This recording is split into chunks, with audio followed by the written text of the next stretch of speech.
జై శ్రీరామ్. అందరికీ నమస్కారం. వెల్కమ్ టు న్యూస్ అఖండ.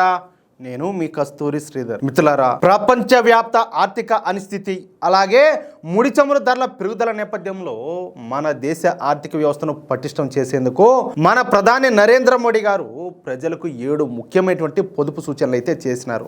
మొదటిది పెట్రోలు అలాగే డీజిల్ వాడకాన్ని తగ్గించుకోవడం. ఇక రెండవది కుదిరిన వాళ్ళు ఒకవేళ వీలైతే వర్క్ ఫ్రం హోమ్ చేయడం. ఇక మూడో విషయం వంట నూనె వాడకాన్ని తగ్గించడం. ఇక 4వ పాయింట్ వచ్చేసి 1 సంవత్సరం పాటు బంగారాన్ని కొనడం ఆపేయడం. ఇక 5వ పాయింట్ విదేశీ కంపెనీల బ్రాండెడ్ వస్తువుల కంటే మన దేశంలోనే తయారైనటువంటి స్వదేశీ వస్తువులకే ఎక్కువ ప్రాధాన్యత అయితే ఇవ్వడం. ఇక 6వది అనవసరమైనటువంటి విదేశీ ప్రయాణాలు, విదేశీ టూరు అలాగే విదేశాల్లో పెళ్లిళ్ళు చేసుకోవడం లాంటివి మానేసి మన దేశంలోని పర్యాటక ప్రాంతాలనే చూడడం. ఇక 7వ పాయింట్ రైతులు రసాయన ఎరువుల వాడకాన్ని 50% వరకు తగ్గించి ప్రకృతి వ్యవసాయం అలాగే సేంద్రియ వ్యవసాయం వైపు మొగ్గు చూపడం. అలాగే డీజిల్తో నడిచేటటువంటి ఈ పంపు సెట్ల ప్లేస్లో సోలార్ పంపులు వాడడం. ఈ 7 పాయింట్లు అనమాట.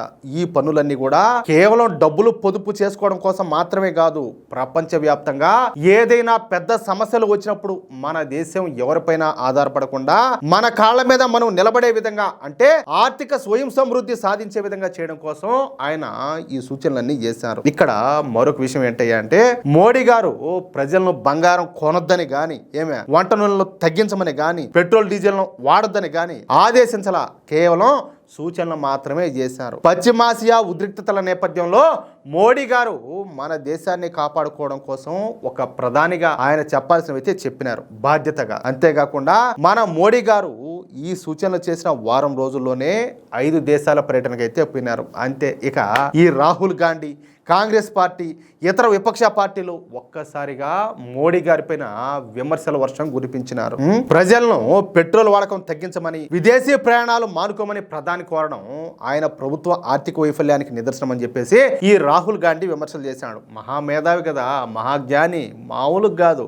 సామాన్యులను విదేశీ పర్యటనలు, విలాసాలు, వాయిదాలు వేసుకోమని చెబుతూ ప్రధాని మాత్రం వరుసగా విదేశాల్లో పర్యటించడం విడ్డూరంగా ఉండదని చెప్పేసి కాంగ్రెస్ పార్టీ అయితే విమర్శలు అయితే చేసింది.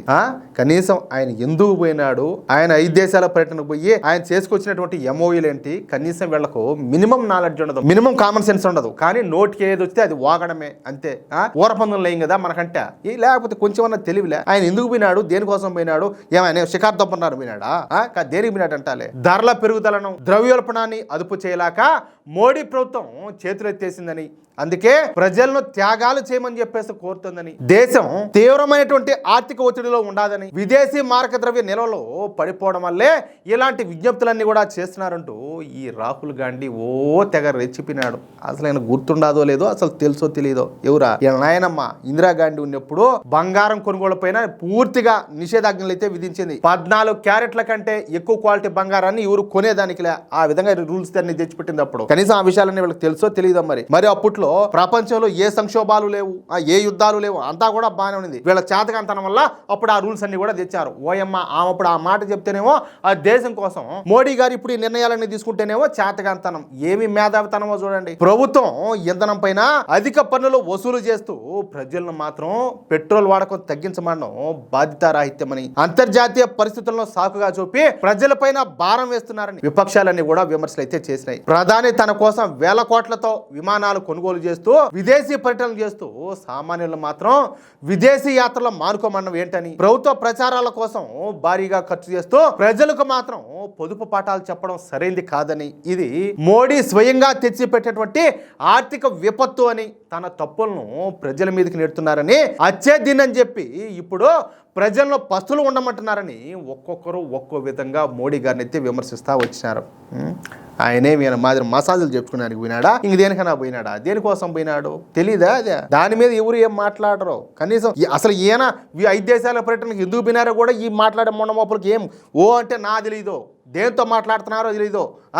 సరే, ఇవేమి కూడా పట్టించుకోకుండా మన ప్రధాని మోడీ గారు 5 దేశాల పర్యటనకు అయితే పోయినారు. ఈ 5 దేశాలైనటువంటి United Arab Emirates, Netherlands, Sweden, Norway అలాగే ఇటలీ పర్యటనలో మన ప్రధాని మోడీ గారు దాదాపు 50 కంటే ఎక్కువ గ్లోబల్ కంపెనీల సీఈఓలతో సమావేశమైనారు. అయ్యా బాబు, ఎవరికైనా తెలియకపోతే ఎవరు మోడీ గారిని విమర్శించేవాళ్ళ ఒకసారి ఈ వీడియో చూడండి. ఆయన ఎందుకు పోయినారో కనీసం కొన్ని విషయాలన్నా చెప్తా, మీరు అయ్యన్నా తెలుసుకుందరు.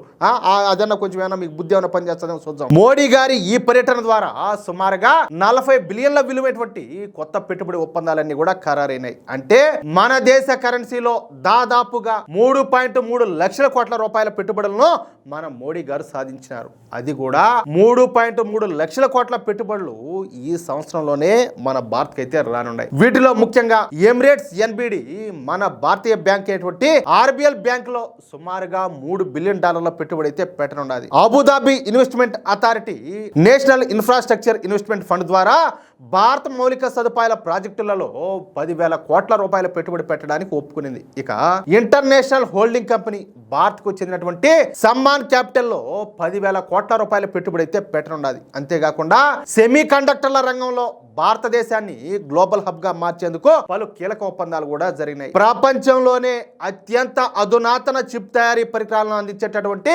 ఏఎస్ఎంఎల్ సంస్థ టాటా గ్రూప్ తో కలిసి సెమీ కండక్టర్ ఎకో సిస్టమ్ అభివృద్ధికి సహకరించడానికి ఒప్పుకునింది. ఇకపోతే సెమీ కండక్టర్ల తయారీకి అవసరమైనటువంటి అత్యాధునికమైనటువంటి ప్రింటర్లను భారత్ కి ఇవ్వడానికి ఓకే చెప్పింది. ఇకపోతే భారత్ లోని గిఫ్ట్ సిటీలో ఫిన్టెక్ కేంద్రాన్ని ఏర్పాటు చేయడానికి గూగుల్ సంస్థతో ఒక ఒప్పందం కూడా కుదిరింది. మన ప్రధాని మోడీ గారి 5 దేశాల పర్యటనలో రక్షణ రంగానికి సంబంధించి అత్యంత వ్యూహాత్మక ఒప్పందాలు కూడా జరిగినాయి. ముఖ్యంగా మేక్ ఇన్ ఇండియాను బలోపేతం చేస్తూ అత్యాధునిక సాంకేతికతను భారత్కు బదిలీ చేసేటటువంటి అంశం పైన మోడీ గారు అయితే దృష్టి పెట్టారు. యుఏఈకి చెందినటువంటి ప్రముఖ కంపెనీలు మన భారతదేశంలో నౌకల మరమ్మతులు అలాగే నిర్వహణ కేంద్రాలను నెలకొల్పేందుకు ఆసక్తిని అయితే చూపించినాయి. దీనివల్ల మన హిందూ మహాసముద్ర ప్రాంతంలో భారత్ ఒక రక్షణ కేంద్రంగా అయితే మారుతుంది. ఇకపోతే ఇటలీ అలాగే స్వీడన్కు చెందినటువంటి రక్షణ దిగ్గజాలతో కీలక చర్చలన్నీ కూడా జరిగినాయి. కేవలం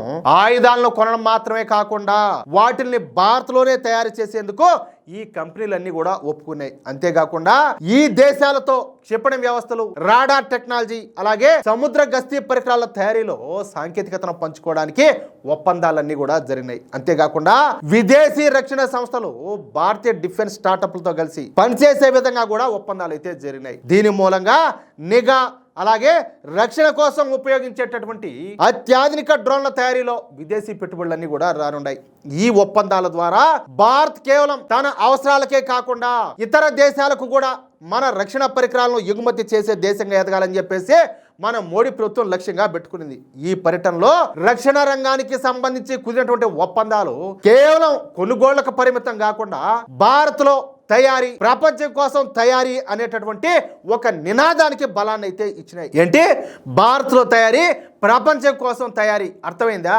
ఇకపోతే నార్వే అలాగే స్వీడన్ కు చెందినటువంటి ఎనర్జీ కంపెనీలు గ్రీన్ హైడ్రోజన్ అలాగే రెన్యూవబుల్ ఎనర్జీ ప్రాజెక్టుల్లో పెట్టుబడులకైతే సిద్ధమైనాయి. మొత్తంగా ఈ పర్యటనలో మోడీ గారు కలిసినటువంటి కంపెనీల మొత్తం మార్కెట్ విలువ సుమారుగా $3 ట్రిలియన్ ఉంటుందంట. అంటే 275 లక్షల కోట్ల రూపాయల విలువైనటువంటి 50 కంపెనీలతో మన మోడీ గారు ఒప్పందాలు అయితే చేసుకున్నారు. ఫలితంగా ఈ సంవత్సరంలోనే, అర్థమైందా ఏంటి, ఈ సంవత్సరంలోనే 3.3 లక్షల కోట్ల రూపాయల పెట్టుబడులు మన భారతదేశానికి రానున్నాయి. ఏం గుడ్డు తెలుసారా మీకు? గుడ్డు ఏం తెలుసు మీకు? అంటాలే ప్రధాని మోడీ గారు సాధించేటువంటి ఈ అద్భుతమైన విజయంతో అంతసేపు విమర్శలు చేసినటువంటి ప్రతిపక్షాల నోళ్ళు మూతబడిపోయినట్లయిపోయింది. ఇదే ఇప్పుడు దేశవ్యాప్తంగా హాట్ టాపిక్ గా మారినటువంటి అసలు విషయం. అర్థమైందా మిత్రులారా? ఈ న్యూస్ ను షేర్ చేయాలా వద్దా మీరే ఒకసారి ఆలోచన చేయండి. నిజంగా మీరు భారతీయులైతే మోడీ గారిని ఇన్ని మాటలు మాట్లాడతారు కదా, దీనికి కౌంటర్గా మనం మెట్టుతో కొట్టినట్టు మన సమాధానం చెప్పాలన్నా వద్దా? కాబట్టి ఈ వీడియోను మీ మిత్రులకు అలాగే మీరు ఉన్నటువంటి వాట్సాప్ గ్రూప్లోనూ ఫేస్బుక్ గ్రూప్లోనూ తప్పనిసరిగా షేర్ చేయండి. అలాగే ఈ వీడియో పైన మీ అభిప్రాయం ఏంటో తప్పనిసరిగా కామెంట్ రూపంలో తెలియజేయండి. అలాగే ఇంతవరకు మీరు గనుక మన ఛానల్ను సబ్స్క్రైబ్ చేసుకోనట్లయితే ప్రతి ఒక్కరూ కూడా మన న్యూస్ అఖండ ఛానల్ సబ్స్క్రైబ్ చేసుకోండి, సపోర్ట్ చేయండి. ఎందుకంటే ఇలాంటి న్యూస్ ఎన్ని ఛానల్స్ లో వస్తాయో మీరే ఒకసారి ఆలోచన చేసుకోండి. ఏమంటారా? జై శ్రీరామ్, జై హింద్, భారత్ మాతాకి జై.